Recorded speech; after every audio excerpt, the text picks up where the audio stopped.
makapaghintayan na lahat tayo.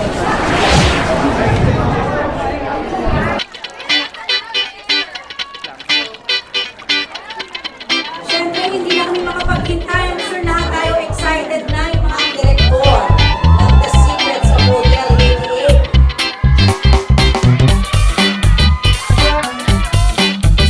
Kasi yung character ko po dito is very palaban, very confident, and alam ni Luna ang gusto niya. There's one phrase that would best describe my character, siguro ito. Isaksak mo yung pera mo sa baga mo.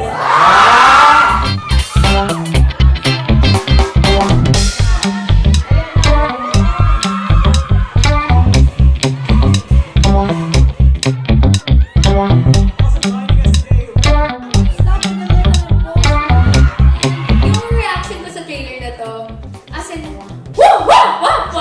Mga ganun. Oh my God! Totoo ba? I really have grown to love my character and kita-kita mo po naman na grabe, every single one of us was highlighted in that. In terms of character, as Leon Amazan, he is not backing down from a fight. He will stand up and fight.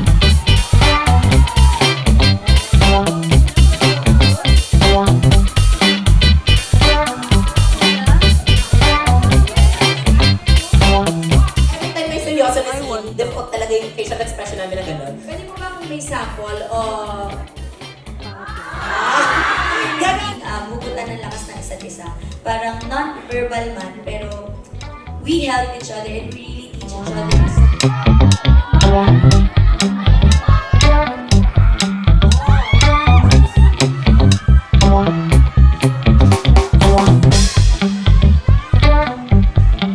Inside the house. And as my character, nailalabas ko yung mga galit ko na sa loob ko. Tapos nailalabas ko yung totoong nararamdaman ko pero hindi ko pinapakita yung Grabe, it's so nice to see na our hard work is put together. pasabog, put together. Yes.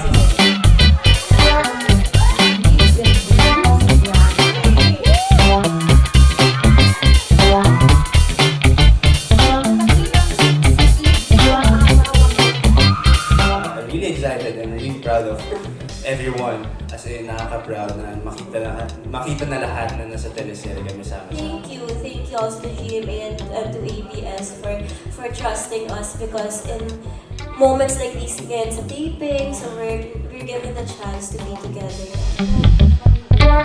Yeah? Kaway. And sa lahat po ng mga taong sumuporta sa amin, simula sa PBB hanggang ngayon, na meron na kaming teleserye na dati lang namin pinangarap. Maraming salamat po sa inyong pagmamahal at suporta.